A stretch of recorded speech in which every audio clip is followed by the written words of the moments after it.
Alors tout d'abord, bonjour à tous. Donc avec cette conférence, je vais vous présenter les intérêts à mettre en place une coupure annuelle. Alors, dans un premier temps, nous allons aborder les enjeux, pourquoi faire cette coupure.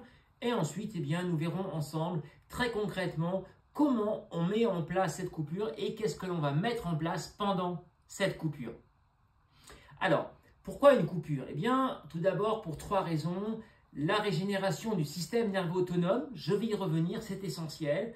Le deuxième aspect, c'est l'élimination des toxines, notamment l'oxydation qui s'est mise en place au cours des mois et des mois d'entraînement. On va essayer d'éliminer tout cela. Et enfin, le troisième axe, c'est rechercher à remettre un équilibre sur votre équilibre acido-basique. Avec les efforts, vous avez tendance à très fortement acidifier votre organisme. Alors, important avant de rentrer dans le détail, ce que n'est pas une coupure. Attention, lorsque vous êtes blessé et qu'il y a une période derrière de convalescence, la convalescence n'est pas synonyme d'une coupure annuelle parce que l'organisme est en train de travailler, est en train de régénérer des tissus, et donc il n'est pas en repos. Ensuite, autre chose, la coupure, ça n'est pas la période de récupération après un ultra-trail. Un ultra-trail demande là aussi un effort de l'organisme pour régénérer les tissus. Ça n'est pas le moment où l'organisme se repose. Alors, régénération du système nerveux autonome, c'est une partie essentielle dans l'intérêt de la coupure. Qu'est-ce que c'est que le système nerveux autonome? C'est la partie, on va dire, non consciente du cerveau qui commande l'ensemble de nos fonctions vitales. Alors, évidemment, le système cardiovasculaire, mais aussi la digestion et tout le système hormonal. Alors, ce système nerveux autonome, il a comme une voiture, un peu deux pédales. Une pédale d'accélérateur, qui est la branche sympathique, excusez-moi pour le terme un peu technique, et puis la branche dite parasympathique, c'est la commande de frein, quelque sorte de notre organisme. C'est celle qui va calmer, qui a la partie toute calmante. Donc, la commande d'accélérateur, notamment, va accélérer la fréquence cardiaque. Lorsqu'elle baisse, c'est la branche parasympathique qui prend le dessus et qui va calmer et baisser la fréquence cardiaque, par exemple. Alors, il faut savoir que l'entraînement provoque un fort stress pour l'organisme, précisément au niveau du système nerveux autonome. Et ça peut être sournois, ce stress.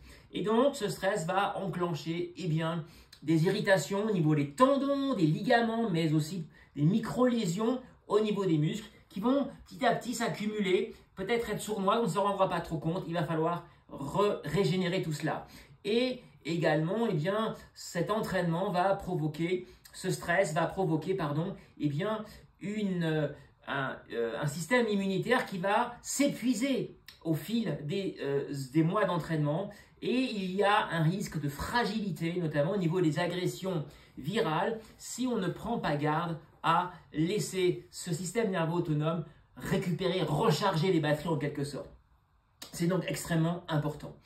Alors, un petit point maintenant pour comprendre ce qui se passe lorsque vous faites un effort et par rapport à ce que ça va engendrer au niveau des toxines, vos fibres musculaires ont des centaines d'organites qu'on appelle des mitochondries dans nos fibres musculaires et c'est là où se passe la production d'énergie. C'est le siège de la production d'énergie. C'est un peu nos usines à production d'énergie. Et donc, dans ces mitochondries, elles reçoivent les carburants, évidemment, les glucides, les lipides, et puis de l'oxygène. Vous travaillez avec un effort aérobie, présence d'oxygène. Tout cela crée de l'énergie, mais en même temps, avec l'oxygène, malheureusement, se crée une oxydation avec la production de molécules qu'on appelle des radicaux libres qui vont être extrêmement agressifs sur l'ensemble de nos cellules. Et donc, comme c'est en lien direct avec la production d'énergie, avec de l'oxygène, on appelle ça le phénomène d'oxydation. Alors, les radicaux libres, on a un remède quand même pour les neutraliser. Le remède, c'est ce qu'on appelle les molécules antioxydantes. Alors, ça fonctionne comment, une molécule antioxydante? Vous avez le radical libre qui, lui, a été fabriqué, mais un peu avec, on va dire, porteur d'un handicap. Il lui manque un électron. Et donc, il va être agressif parce qu'il va vouloir chercher à capter cet électron manquant. Ça tombe bien. Les molécules antioxydantes, elles en ont un de trop. Et donc, ça ne leur gêne pas de le donner au radical libre qui va donc retrouver l'ambivalence des esprits, ne sera plus agressif et la molécule antioxydante aura fait son job. Voilà ce que c'est que le principe des phénomènes de l'antioxydant. Alors, pendant cette coupure, qu'est-ce qu'on va mettre en place? Deuxième aspect. Alors, d'abord au niveau des activités. Eh bien, si on parle de coupure, on parle d'un temps de lâcher prise. C'est donc pas un glissement vers une autre activité physique intensive. On ne va pas se dire, bah tiens, je sors de ma saison de trail et allez, je vais me faire un stage de tennis avec mon voisin. Non, ça n'est pas une période de coupure où je ne vais pas, pendant ma coupure, partir dans le midi et aller me faire tous les jours 4 heures de vélo. Ça n'est pas non plus ça le principe d'une coupure. Alors, la coupure annuelle, maintenant, quelle est la durée? Alors là, ça va dépendre de votre niveau d'entrée dans la coupure et donc d'évaluer le niveau de charge de vos batteries en quelque sorte. Plus le niveau sera bas, plus la coupure devra être marquée et importante. Alors, il y a deux phases, la phase de coupure en elle-même et ensuite la phase de reprise qui sera toujours progressive. Alors, classiquement, pour un sportif très assidu, alors j'ai mis entre 6 et 7 séances d'entraînement par semaine, et évidemment c'est variable, la coupure, elle va être environ d'1 à 2 semaines. Lorsque le sportif est un peu moins aguerri et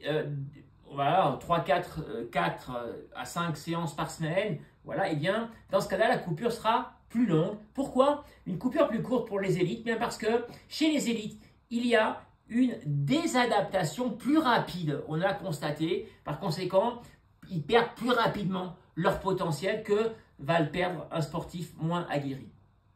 Alors la reprise progressive, après une phase de coupure, où on s'est détendu, où on n'a pas fait d'activité intense, eh bien, elle va être progressive. Première étape, on va repartir sur des séances d'endurance fondamentale. Alors, je ne reviens pas sur cette notion, je l'ai abordée, cette fameuse notion autour du seuil 1, 70-75% de la fréquence cardiaque maximale. On va développer dans ces séances-là les fameuses mitochondries. Parce qu'on a tendance à en avoir perdu. Et les études, notamment Vibom, a montré qu'après 3 semaines de coupure, on perd 28% de la densité mitochondriale. Donc, il faut refabriquer des mitochondries. C'est au niveau de l'endurance fondamentale qu'on va le faire prioritairement. Ensuite, deuxième étape, on va travailler l'endurance de force qui va permettre de remobiliser les fibres musculaires qui ont été au repos. Voilà, progressivement, on va travailler cette filière. Et enfin, dernière étape, là, c'est le retour aux séances de très haute intensité autour de la VO2 max, la cinétique de VO2, et on va repartir sur un cycle dynamique. Alors, attention, dernier point, si le stop a été très long après un aléa involontaire, alors soit une coupure par une blessure, soit, alors dans ce cas-là, je l'ai dit, attention, si on est sur une coupure avec blessure, ça n'est pas là qu'on va, le temps d'arrêt ne correspond pas évidemment au temps de la coupure. Mais si le stop a été quand même très long, on va rester sur, important, une progressivité. On retrouve le cadre que je vous ai présenté précédemment et puis on ne va surtout pas chercher à rattraper le temps perdu. On revoit son programme de course. Si on a coupé pendant 2 mois parce qu'il y a eu une blessure sévère, on revoit ses courses. On ne peut pas se dire « Ah ben en 1 mois, je vais rattraper le temps perdu ». Non, ça ne marche pas comme ça. Le risque, c'est de repartir sur une blessure. Alors maintenant, du côté de nutrition, c'est extrêmement important. La coupure, c'est un moment où on va être extrêmement vigilant, précisément pour recharger en antioxydants. Et là, on va passer par une alimentation riche en vitamine A, vitamine C, vitamine E, je vais y revenir. Les sels minéraux, le zinc, le cuivre, le manganèse, extrêmement antioxydants, et les fibres prébiotiques. Alors, les antioxydants, c'est très simple au niveau de la nutrition. Vous allez déjà choisir la couleur. Plus les légumes seront orangés, il y aura du bêta-carotène, la provitamine A, extrêmement antioxydant. Le bleu, le violet, rouge, ce sont les flavonoïdes, comme la betterave rouge, les myrtilles, tout à fait intéressant comme antioxydant. Et enfin, le vert, de la chlorophylle, alors le persil, qui est pour moi le roi des légumes pratiquement, il est très riche en chlorophylle. Alors, les antioxydants, c'est aussi la vitamine. La vitamine C est extrêmement antioxydante, donc évidemment les agrumes.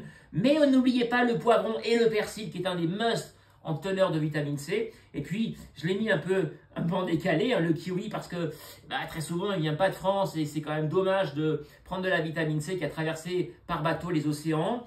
Et puis, la fraise, ça n'est pas la saison, mais quand c'est la saison et qu'on fait une coupure en pleine saison d'été, alors je pense par exemple aux skieurs alpinistes qui font leur coupure, évidemment pas au même moment que les trailers, eh bien, la fraise est intéressante également.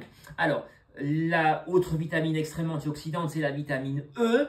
Alors, on la retrouve dans les noisettes, les amandes, l'huile. Alors, l'huile de tournesol, bien sûr, ce n'est pas la plus équilibrée, mais c'est celle qui a une des meilleures teneurs en vitamine E. La plus équilibrée étant l'huile de colza.